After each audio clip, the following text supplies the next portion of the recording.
Hello दोस्तों, आप सभी का स्वागत है मेरे इस चैनल में ड्रामा वाइब्स। और आज मेरी वाली वीडियो हमारे एक चाइनीज़ ड्रामा पर रिलेटेड होगी, जिसमें मैं आपको हमारे पहले एपिसोड की हिंदी एक्सप्लेनेशन बताऊंगी। हाँ, आज हम जिस ड्रामा की बात करने जा रहे हैं वो है इंटेंस लव। सबसे पहले इस ड्रामा में हमें इस ड्रामा के मेन लीड्स के बारे में बताया जाता है, जिसमें से हमारी जो फीमेल्स एंड हमारे मेन लीड का बिग ब्रदर सब एक साथ बैठे होते हैं इनकी एंगेजमेंट पार्टी के लिए, और ये दोनों वहाँ पर एब्सेंट होते हैं। एक अपनी एक्टिंग में बिजी है और दूसरा अपनी सर्जरी में। और इसके बाद हमें इंट्रोड्यूस कराया जाता है इस ड्रामा के सेकंड लीड के बारे में, जो कि अपने आप को दुनिया का सबसे हैंडसम लड़का मानते हैं। उनके हिसाब से उन्हें ये नहीं समझ आता कि लड़कियां डॉक्टर जाओ जैसे एक कोल्ड पर्सन को इतना क्यों पसंद करती हैं, उनके जैसे हार्ट वार्मिंग पर्सन को क्यों नहीं। तब पर उनके डॉक्टर जाओ कहते हैं कि उनको कोई लेना देना नहीं है कि लड़कियां उनके बारे में क्या सोचती हैं, क्योंकि कोई लड़का हो या लड़की, कोई खूबसूरत हो या अगली, उनके लिए तो ये सब एक एग्रीगेशन ऑफ ऑर्गन्स, जो कि एक पुर्जों का इकट्ठ है। उनके लिए कोई मैटर नहीं करता कि कौन कैसा है। जिस पर हमारे सेकंड लीड कहते हैं कि उनके हिसाब से जैसे उनकी हरकतें हैं वो तो सिंगल ही रहेंगे। इसके बाद खुलासा किया जाता है डॉक्टर जाओ के द्वारा कि वो उनकी एंगेजमेंट हो चुकी है, वो ऑलरेडी एंगेज्ड हैं और उनकी इस वक्त एंगेजमेंट पार्टी की तैयारी ही हो रही है, और अब तक तो उनकी एंगेजमेंट पार्टी की ख़त्म हो चुकी होगी। जिस पर डॉक्टर जाओ पूरी तरह से हैरान हो जाते हैं और उन्हें ये नहीं समझाता कि अब ये जो लड़कियां डॉक्टर जाओ के लिए इतना तैयार श्यार होती हैं और इतना अपने आप को उनके आगे उनको मोहने की कोशिश करती हैं, उनको वो कैसे एक्सप्लेन करेंगे कि वो तो ऑलरेडी एंगेज्ड हैं। It was quite a funny scene, so let's get started. दूसरी तरफ हमें हमारे ड्रामा की फीमेल लीड दिखाई जाती हैं, जो कि अपनी एक्टिंग में बिजी होती हैं। वो अपनी एक्टिंग कर रही होती हैं, तभी कोई क्रू आता है जिनकी बारी होती है उनके बाद एक्टिंग करने की, और वो वहाँ पर लड़ाई होने लगती है। तभी वहाँ दिखाए जाते हैं हमारे थर्ड मेन लीड शिवजैवी।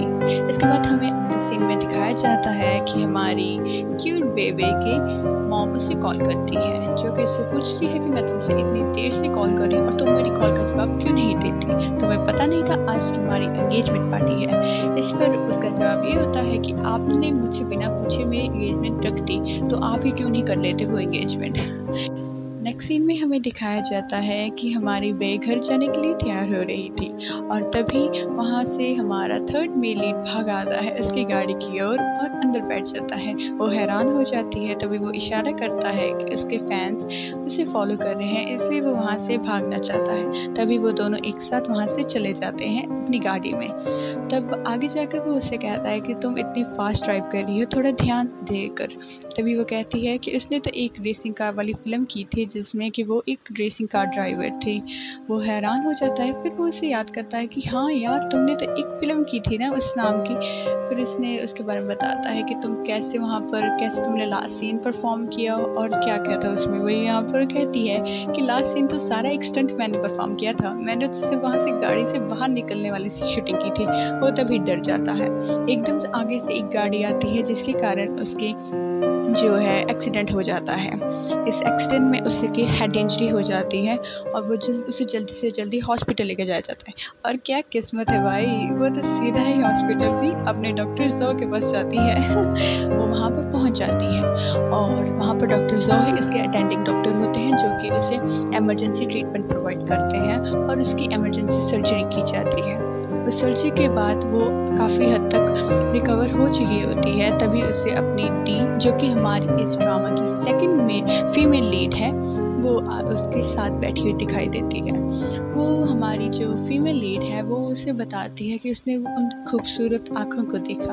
उसे समझ नहीं आ रहा था कि वो किसकी बात कर रही है, जबकि हमें तो मालूम है कि वो तो डॉक्टर जाओ की बात कर रही थी। इसके बाद हमें दिखाया जाता है कि डॉक्टर जाओ और हमारा सेकंड मेल लीड आपस में बातें कर रहे होते हैं, जिसमें कि हमारा सेकंड मेल लीड डॉक्टर जाओ को कहता है कि इतनी खूबसूरत एक्ट्रेस है वो, अरे यार मैं ही हूँ जो उसके टाइप होगा, उसकी टाइप का होगा। तुम जैसा कोल्ड पर्सन, एरोगेंट टाइप, तुम उसको कैसे पसंद आओगे। इस पर हमारी दी, जैसे कि हमारी फीमेल लीड प्यार से दीदी कहती है, और जो कि उसकी एजेंट भी है, वो वहाँ पर आती है और डिमांड करती है हमारे अटेंडिंग डॉक्टर जो कि डॉक्टर जाओ हैं कि आप उसके लिए एक सेपरेट रूम अवेलेबल करा दें। क्योंकि वो एक एक्ट्रेस है, सो उसका एक आम लोगों के साथ रहना सेफ नहीं होगा। जिस पर हमारे डॉक्टर जाओ कहते हैं कि अभी कोई भी रूम अवेलेबल नहीं है, तो मैं आपको कोई भी रूम अलॉट नहीं कर सकता।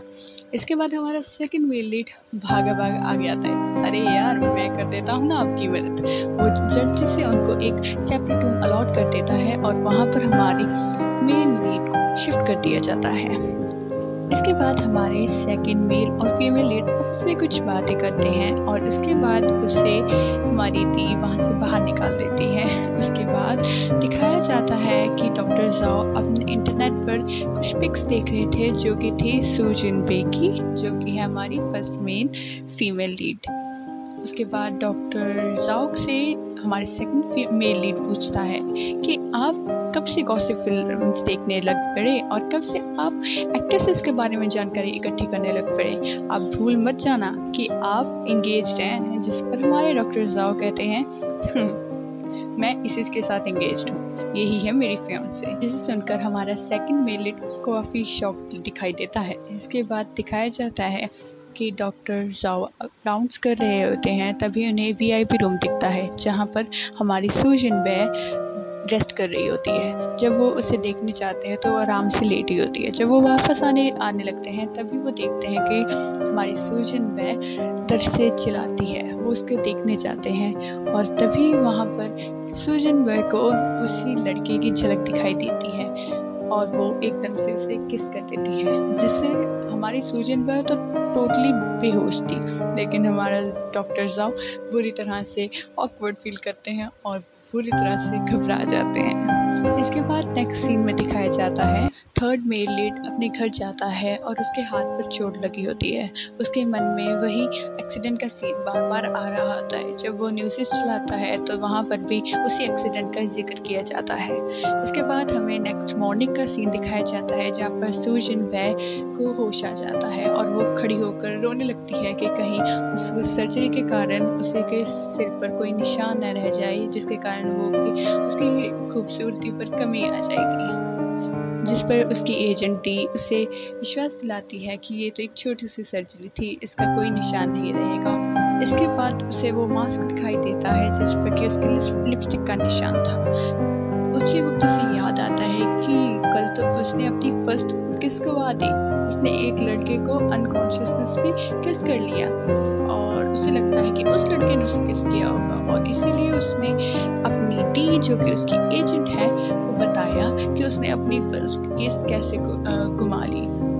जो हमारी डी है उसको शक सीधा सीधा डॉक्टर श्याओ को जाता है जो कि हमारे हैं सेकंड मेल लीड। वो उसके पास भागी जाती है और उसकी हरकतों से उसे पूरा विश्वास हो जाता है कि शायद उसी ने उसके साथ ये काम किया है और वो उसे खींचकर डायरेक्ट के पास ले जाती है। तभी हमें नेक्स्ट सीन में दिखाया जाता है कि डॉक्टर जाओ उसको सू जिन बैन को देखने जाता है और उसे देखकर सू जिन बैन को याद आता है कि यार यही तो वो लड़का है जिसको मैंने देखा था। और उसके बाद उसे अपने आप से बातें करने लगती है कि मैं अब इसके साथ क्या करूं और उसका बुरा और इवन रूप से कहता है कि तुम उससे पसंद करने लगी हो, शायद इसीलिए तुम उसके साथ कुछ भी गलत नहीं कर पा रही। कहती है अब मैं क्या करूं। तभी वो सोचती है कि मैं इससे बात करती हूँ कि यही था वो, लेकिन वो उससे बात कर ही नहीं पाती। उसे लगता है वो लड़का उससे पसंद करता है जो कि है डॉक्टर शाओ और वो देखने लगती है। और उसके बाद डॉक्टर जाओ अपना पूरा उसका मेडिकल चेकअप करते हैं और उसके बाद वहाँ से जाने लगते हैं। तभी वो उनसे पूछती है आप ही थे ना कल वहाँ पर। तभी डॉक्टर जाओ कहते हैं कि आप कल एनेस्थीसिया के इफेक्ट के अंडर थी, इसलिए आपने जो मेरे साथ हरकत की मैं उसके लिए आपको इल्ज़ाम नहीं डालता। इसे सुनकर वो पूरी तरह से हैरान हो जाती है कि एक तो तुमने मुझसे मेरे साथ किस की और दूसरी तरफ से तुम मुझसे ऐसे बोल रहे हो। हाँ, और वो उसकी तरफ से जाती है। एकदम से उसे दर्द होता है इसलिए वो वहीं पर बैठ जाती है। दूसरे सीन पर हमें दिखाया जाता है कि D director of the hospital के साथ बात कर रही होती है कि डॉक्टर साओ जो कि हमारे सेकंड मेल लीड है उसने हमारी सू जिन बे के साथ गलत किया। और तभी डायरेक्टर इस बात का उसे हौसला दिलाते हैं कि ऐसा कभी नहीं हो सकता, ये शरारती है लेकिन गलत इंसान नहीं है। डायरेक्टर उसे कहता है कि वो इस केस को खुद हैंडल करेगा।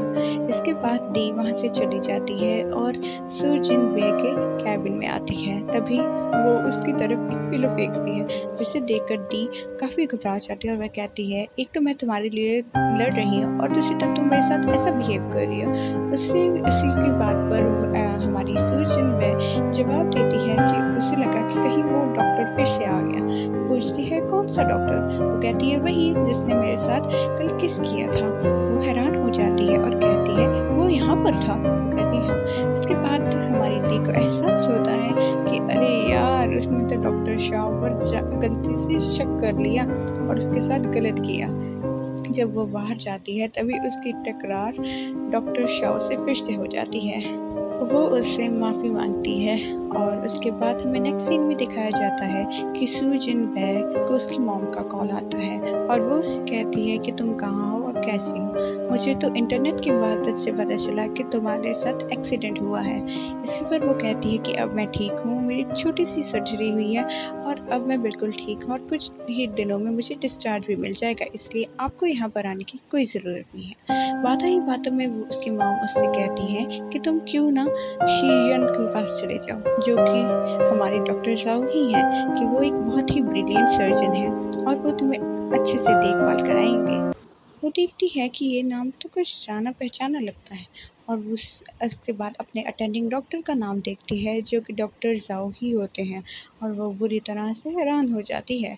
इसके बाद वो कहती है, इसीलिए ये मेरे साथ ऐसे रिएक्ट करता है। वो अपनी मॉम को कॉल काटती है और उसके बाद डॉक्टर जाओ जब उसके चेक करने आते हैं तो वो वियर्डली एक्ट करती है और पूरी कोशिश करती है कि वो उसकी शक्ल देख ले, लेकिन वो देखने में नाकामयाब रहती है। इसके बाद वो भागी डॉक्टर साहू के पीछे जाती है और जब डॉक्टर साहू चेंज कर रहे होते हैं तभी वो उनके कमरे में एंटर कर हो जाती है बिना नॉक किए और वो अभी चेंज ही कर रहे होते हैं, जिस पर वो दोनों बहुत हैरान होते हैं और यहीं पर हमारा पहला एपिसोड ख़त्म हो जाता है। कैसा लगा आपको ये एपिसोड ज़रूर बताना और इसका नेक्स्ट एपिसोड जल्दी ही मैं रिलीज़ कर दूँगी इसी चैनल पर, तो देखने के लिए सब्सक्राइब टू माय चैनल।